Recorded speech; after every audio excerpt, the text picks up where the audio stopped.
Donc les actions sont en fonction des objectifs. Parce que si tu copies les actions de quelqu'un d'autre, c'est très dangereux. Le danger en marketing, c'est de copier les actions de quelqu'un d'autre. Parce que tu vois quelqu'un qui fait la même chose que toi, ou du moins qui est dans le même domaine, qui pose certaines actions, et toi tu fais les mêmes actions, sans comprendre quels sont ses objectifs. C'est que c'est très grave. Moi, je prends un exemple. Parfois, certaines multinationales vont prendre certains influenceurs et payer ces influenceurs pour que ces influenceurs-là communiquent sur leurs produits. L'objectif n'est pas de vendre. L'objectif, ce n'est pas que lorsqu'il a publié, on calcule, on a vendu combien avec sa publication. Non, ce n'est pas ça l'objectif. L'objectif, parfois, c'est juste la visibilité. On se dit, comme il touche beaucoup de personnes, on veut juste être visible. On ne veut même pas mesurer le chiffre d'affaires qu'on fait. Ce n'est pas important. On a d'autres moyens de gagner de l'argent. Toi, tu peux voir ça. Tu peux te dire, hey, comme mon concurrent fait ça, il faut aussi que j'aille payer pour qu'on fasse ça. Quand tu payes pour qu'on fasse ça, comme tu n'as pas beaucoup de trésorerie, tu vas vouloir mesurer le chiffre d'affaires. Quand tu vas calculer à la fin qu'on a gagné combien? 0 francs. Parce que ceux qui le suivent sont pauvres, ils n'ont pas d'argent. Ils ne peuvent pas acheter le produit.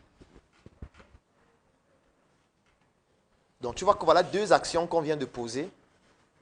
Mais étant donné que l'objectif est différent, il y a un qui pleure la nuit, l'autre qui est content. Donc, s'il y a une chose à retenir, c'est le fait que s'il faut réfléchir pendant 80% de votre temps dans votre stratégie marketing, c'est de réfléchir sur l'objectif. Pourquoi je fais ce que je suis en train de faire? Je veux atteindre quoi comme objectif dans 1 an, dans 6 mois, dans 1 mois, dans 2 semaines. Chaque jour, je dois atteindre quel objectif qu'on peut mesurer. Parce que si on ne peut pas mesurer l'objectif, ce n'est pas pertinent. Donc l'objectif doit être mesurable. C'est pour ça qu'il faut des indicateurs. Il faut des éléments qui permettent de mesurer qu'on a atteint l'objectif ou pas. C'est pour ça que ça doit être quantifiable. Par exemple, mon objectif, c'est de produire une vidéo par jour. Si je passe une journée, je n'ai pas produit de vidéo, c'est vrai que je n'ai pas atteint mon objectif de la journée. C'est ça que ça veut dire. Mon objectif, c'est de toucher minimum 20 000 personnes par jour. Si je passe une journée, je me rends compte que j'ai touché moins de 20 000 personnes, je n'ai pas atteint mon objectif parce qu'on peut mesurer ça. Mon objectif, c'est de prospecter 20 clients par jour. Si à la fin de la journée, je n'ai pas les contacts de 20 prospects, ça veut dire que je n'ai pas atteint mon objectif de la journée. Mon objectif, c'est d'avoir un client par jour. Si la journée finit, je n'ai pas effectué une vente, je n'ai pas atteint mon objectif. Il faut toujours qu'on puisse mesurer sur tous les objectifs quotidiens. On doit pouvoir mesurer. Ne vous fixez pas l'objectif, je veux gagner plus d'argent, ça ne veut rien dire. Je veux gagner plus d'argent, ça ne veut rien dire. Parce que gagner 5 000, c'est gagner plus d'argent. Gagner 15 000, c'est gagner plus d'argent. Gagner 50 millions, c'est gagner plus d'argent. Donc ça ne veut pas dire quelque chose de précis. Je veux avoir beaucoup de clients, ça ne veut rien dire. Rien. Par contre, je voudrais faire un chiffre d'affaires de 8 millions minimum chaque mois. Ça, c'est précis. Pour faire 8 millions, il faut faire quoi comme action chaque jour? Voici les produits que je vends, voici les services que je vends. Voilà combien coûtent les produits, voilà combien coûtent les services. Ça veut dire que je dois vendre minimum combien de produits par mois pour faire mon chiffre d'affaires. Tu as le nombre de produits. Tu peux décliner ça en nombre de produits par jour. Et tu sais que chaque jour, je dois vendre au moins 5 produits, au moins 10 produits, au moins 20 produits. Et maintenant, le chiffre d'affaires n'est pas le seul élément qui est important. Il faut y analyser la marge. Ça veut dire après avoir enlevé toutes les charges, il reste quoi? Et c'est ça qui va te donner maintenant les actions à mener au quotidien. Et comme je l'ai dit, le marketing n'est pas seulement pour attirer les clients. Non. Le marketing a plusieurs fonctions. Déjà, il faut comprendre que le marketing, c'est un art. Et quand on dit art, dit qu'il y a un gros travail de conception. C'est ça qu'on fait depuis le début. C'est pour ça que le danger de ce type de conférence, c'est de venir au tableau vous dire voici les techniques à appliquer. Ce n'est pas ça le travail. Parce que le danger, c'est que si je vous donne des techniques, là, tout le monde va vouloir faire les mêmes techniques. Et ça ne marche pas. Parce que vous n'avez pas le même objectif, vous n'avez même pas les mêmes produits, vous n'avez pas les mêmes services. Donc vous ne pouvez pas avoir les mêmes techniques. Puisque les techniques, en fait, ce sont les actions à poser. Et l'action dépend de l'objectif et de la cible. Et vous n'avez pas les mêmes objectifs. C'est pour ça que le premier exercice était l'objectif. Deuxième objectif, après les objectifs, maintenant, c'est la cible. Après la cible, c'est quelles sont les actions maintenant que je pose. C'est là où il y aura les techniques. Dans les actions maintenant, il y a des techniques. C'est quand tu as fini de faire le travail d'objectif, tu as fini de faire le travail de cible, maintenant que tu pars dans les actions. C'est là où je peux te dire non, l'action si. Comme lui, il a posé les actions tout à l'heure. Je vais lui dire non, les livres que tu veux faire là, ce n'est pas une bonne action. Fais plutôt l'action si. C'est au niveau des actions maintenant qu'on peut vous orienter sur les meilleures actions à faire. Les actions les plus efficientes, les actions qui vont avoir plus d'impact et vous faire dépenser moins de ressources. Mais on ne doit pas débattre sur l'objectif. Parce que si on vient encore et l'objectif n'est pas clair, les actions qu'on va mener n'auront aucune efficacité. Il n'y aura aucun résultat. Et vous allez toujours vous plaindre parce que vous ne comprenez pas exactement ce qui se passe. Et dans les actions, vous devez comprendre qu'il doit y avoir des actions internes et externes. Et qu'il doit y avoir des actions au sein de l'entreprise et des actions à l'extérieur de l'entreprise. Et au sein de l'entreprise, ça commence d'abord par vous-même. Quelles sont les actions que je pose moi-même sur le plan marketing? Par exemple, au niveau du personal branding, est-ce que je dois modifier ma manière de m'habiller? Est-ce que je dois améliorer ma manière de m'exprimer? Est-ce que je dois modifier mes fréquentations? Est-ce que je dois plus fréquenter certains types d'endroits, certains types d'événements? Est-ce que je dois assister à certains types de formations, certains types de conférences? Ça, c'est d'abord une modification personnelle. Vous ne pouvez pas juste faire des actions marketing pour les autres et vous-même, il n'y a aucune modification en termes d'action sur vous-même. Sinon, ça n'aura pas d'impact. Donc, en interne, il faut d'abord mener des actions sur vous-même. Parce qu'il y a certains types de produits où vous devez avoir qualité pour les vendre. Et parfois, pour avoir qualité, il faut s'habiller d'une certaine façon, il faut s'exprimer d'une certaine façon, il faut rencontrer un certain type de personnes, il faut être dans un certain type d'environnement, il faut rejoindre certains types de réseaux, il faut assister à certains types de formations, il faut mettre à jour ses connaissances, ses compétences dans un certain type de domaine. Parfois, ça nécessite ça. Il faut une certaine discipline personnelle. Je prends un exemple de mon coach Franco qui est là.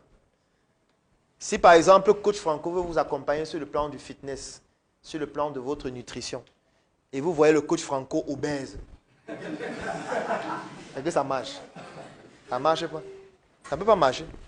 C'est que lui, la première action qu'il a posée, c'est de ressembler à la personne qui veut coacher.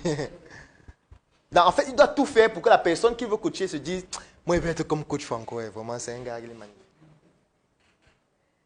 Donc, vous voyez qu'en termes d'action à poser, lui-même, il doit faire même plus sport même que tous ceux qui forment. Parce que le jour où il arrête de faire sport, on dit que, hey, Franco, il a besoin que le ventre là. Ça veut dire que peut-être le sport ne marche pas.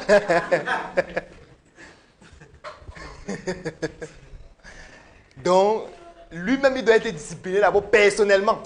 Parce que son marketing, d'abord, c'est lui-même. Oui, il y a des produits et des services comme ça où le marketing commence par toi-même. Moi, je ne peux pas dire que j'ai une marque sur mes yeux et je m'habille en Nike, en Adidas. Ce n'est pas possible.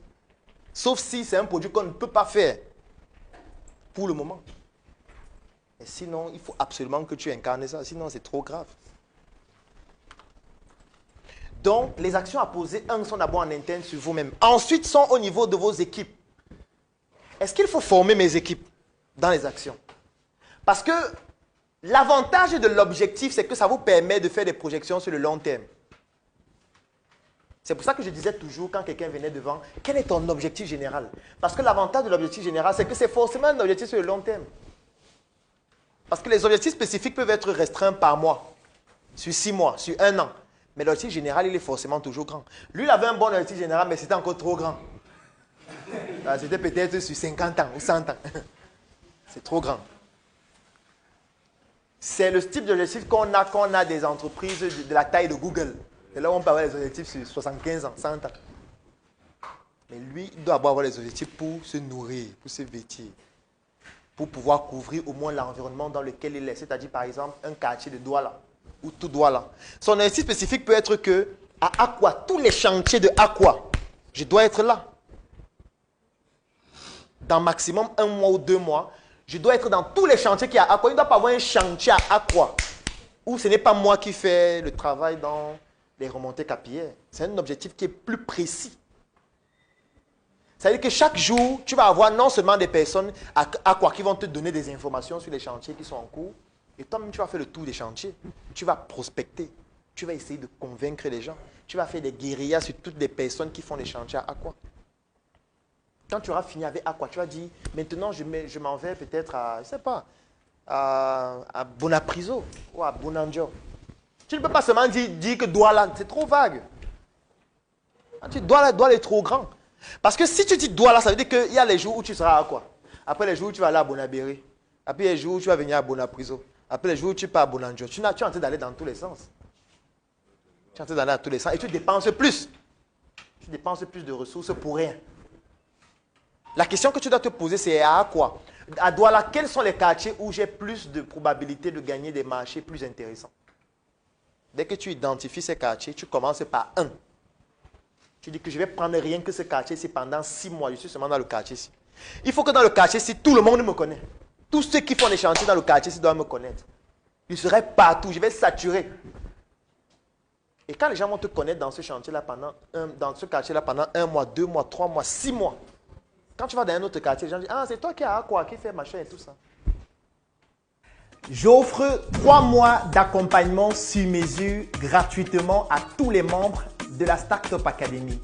La Startup Academy, c'est cette initiative qui a vu le jour en 2016 et qui est basée sur un trépied que nous appelons le trépied idéologique qui comporte la sensibilisation en ce qui concerne l'entrepreneuriat, la formation sur tous les métiers et les secteurs d'activité qui tournent autour des opportunités d'affaires et enfin l'investissement dans des projets. Que vous soyez un débutant, un étudiant, un entrepreneur ou alors toute personne qui est intéressée par les affaires, durant cet accompagnement qui va durer 3 mois et qui est entièrement gratuit, vous allez bénéficier de notre retour d'expérience, de notre visibilité et surtout de nos stratégies qui vont permettre à votre projet de pouvoir décoller. Je vais laisser un lien dans la description de cette vidéo et en commentaire. Vous cliquez dessus, vous remplissez le formulaire pour pouvoir bénéficier en exclusivité de cet accompagnement gratuit sur mesure par rapport à votre activité qui va durer 3 mois. Rendez-vous à la Startup Academy.